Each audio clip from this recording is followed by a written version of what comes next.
I was cruising along here, driving into my camp, and the wasp nest. It's not in too bad a shape. I'm gonna take that.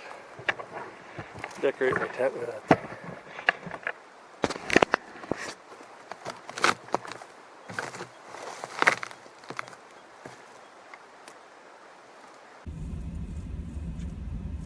This is Grizzly Country Outdoors. Start to finish on this. September 19, I knocked down an 80-foot spruce here and knocked her into 3 15-foot logs.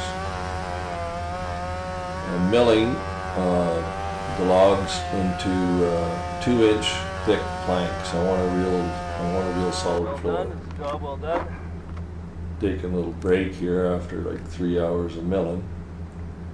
Gatorade.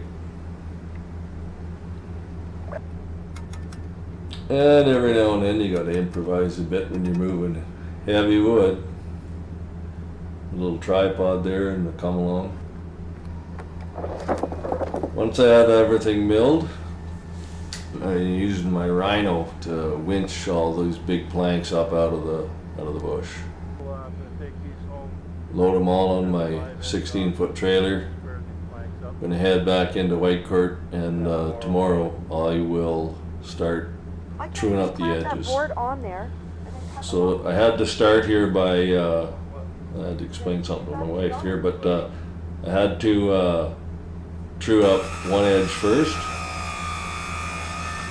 And once I had that edge done, this took a full day just to get one edge done on each plank. Then the next day, using the table saw, I was able to clean off that second edge, and then I got nice true straight planks. Produced a real beautiful pile, exactly enough lumber to make the floor and have 4 floor joists. And then of course I'm gonna haul these into my tent site with the rhino, just skid them on the ground, 3-4 planks at a time.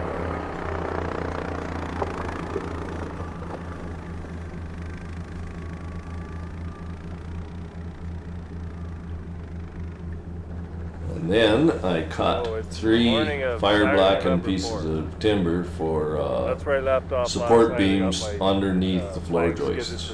I'm hollowing the whole works in here.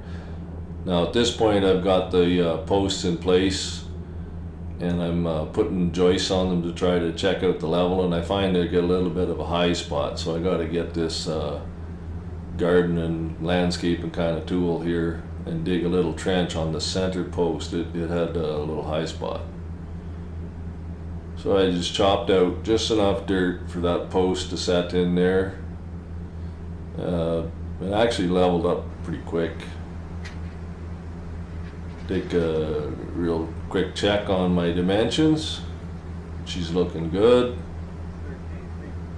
Start hauling in planks. This is a 17-inch wide plank, this big bugger.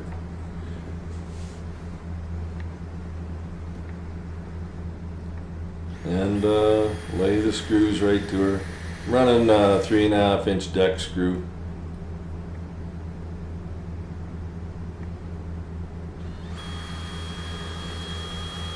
Went together pretty quickly, the floor really wasn't complicated at all.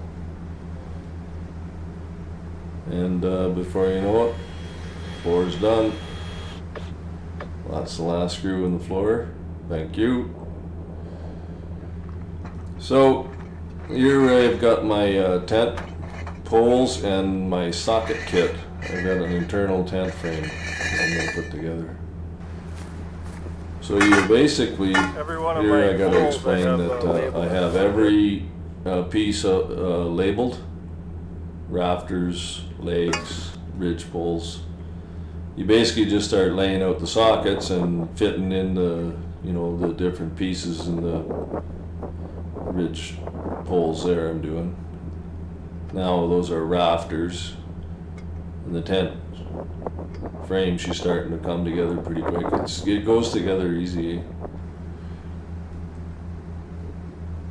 Now I'm laying the legs in position.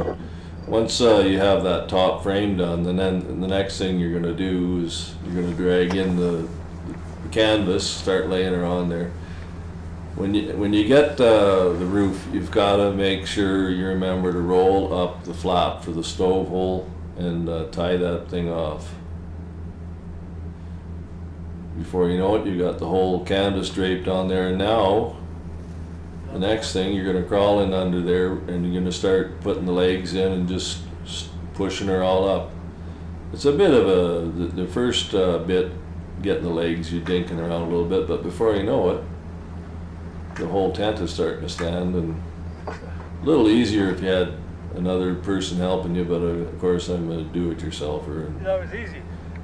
she's standing, so now the next thing, you got to pull her down, get her all pulled onto there, pretty straight, and then you do your tie downs, and then put the apron down. I can just screw it down because I got the wood floor.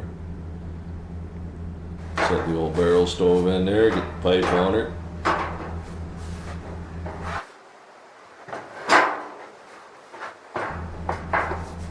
Screw the pipe onto the flange from the top of the stove once it's in place.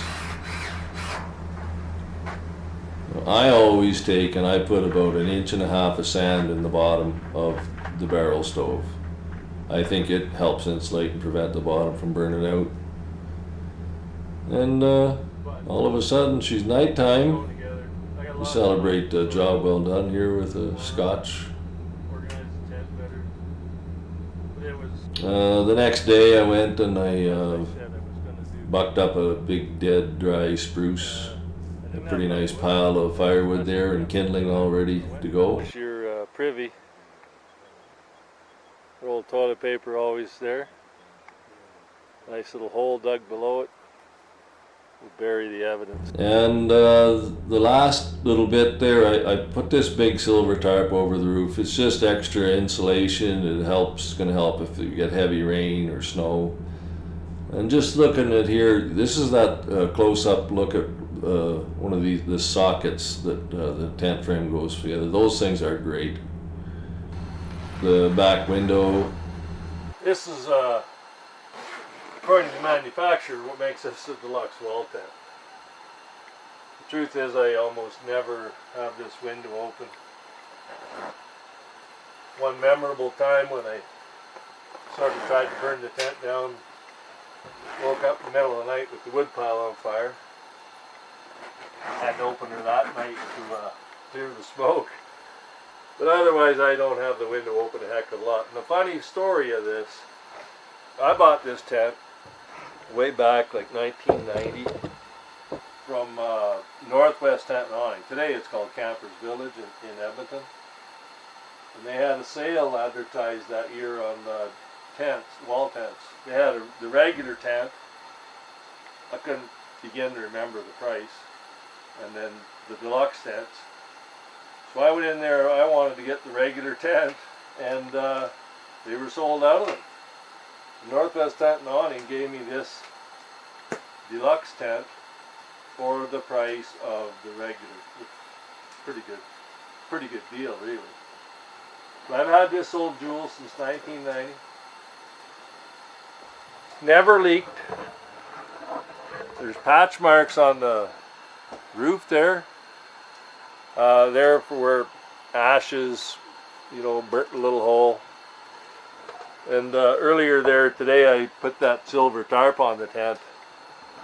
As I was saying, I didn't put it on there because the tent leaks. I just extra security kind of. Why not? I just get in the habit of doing it, and it helps hold the tent down, all that other stuff. So final thoughts on this. These internal tent frames and socket kit is absolutely the way to go. It sets up these wall tents so nice and straight. Having that plank floor to set the tent up on is so beautiful. It takes one hell of a big tree to mill enough planks to build that floor. And there's nothing wrong with celebrating a job well done.